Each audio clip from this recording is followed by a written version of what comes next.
Hi there! Today we are diving into REI.com. In this video, I will walk you through a quick heuristic evaluation of the site, focusing on two usability principles from Jacob Nielsen's 10 heuristics and two accessibility principles from WCAG 2.1. We will take a look at what REI does well and where it could improve in terms of user experience and accessibility. So, what is REI? It is a retail website that sells gear and clothing for outdoor activities like hiking, camping, and climbing. I've personally used this site several times to shop for clothes and gear, and overall, it's clean and easy to use. But there are still some key usability and accessibility moments worth discussing. Let's start with our first usability principle, visibility of system status. The design should always keep users informed about what's going on through appropriate feedback within a reasonable amount of time. In simple terms, users want to know where they are, what just happened, and what's going to happen next. It's not just about the UI, it's about trust. When people know what's going on, they feel in control, and more information usually means better decisions. REI does a solid job here. First, product pages include a breadcrumb trail, like women's clothing, women's jackets, women's windbreakers, which tells me exactly where I am. Second, there's immediate feedback. When I move my mouse over navigation links or buttons, they underline or change color, which clearly tells me you can click this. If I add something to my cart, I see a loading spinner on the button, indicating that the system is working, not frozen. Then, the cart icon in the corner updates instantly. That's fast, clear feedback. Another great example is inventory visibility. Some sizes are crossed out and labeled sold out. Others say low inventory, order soon. This prevents errors and encourages users to act. A clear, helpful way to show system status. But while REI is good at showing feedback, it slips on the next principle, user control and freedom. It says, users often perform actions by mistake. They need a clearly marked emergency exit to leave the unwanted action without having to go through an extended process. Basically, users should be able to undo something easily. Let's take a look at the wishlist feature. I'm looking at these hiking boots. I like them, so I click the heart icon to add them to my wishlist. Great, it turns green. Nice feedback. But now, I changed my mind.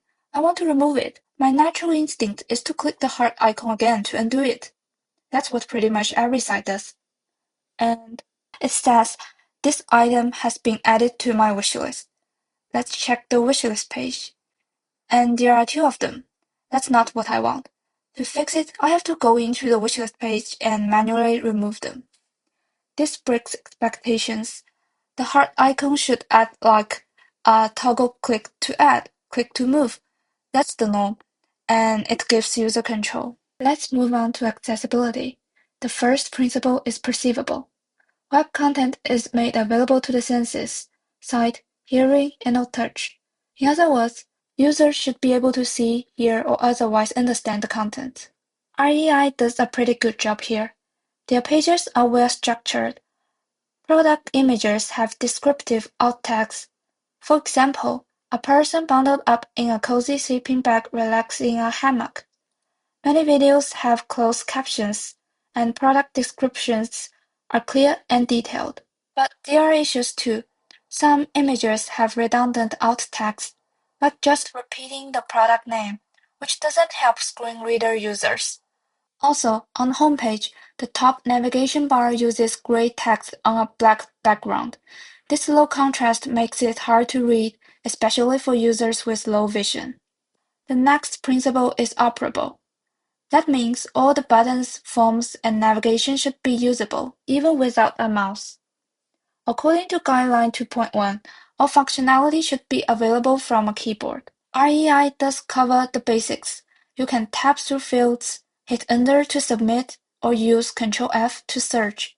You can also use the browser's back function.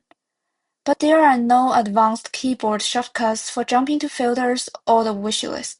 That makes it harder for keyboard-only users. Guideline 2.2 says the user should have enough time to read and interact with content. Here, REI does better. The homepage banner can be paused or skipped manually, which is great for people who need more time.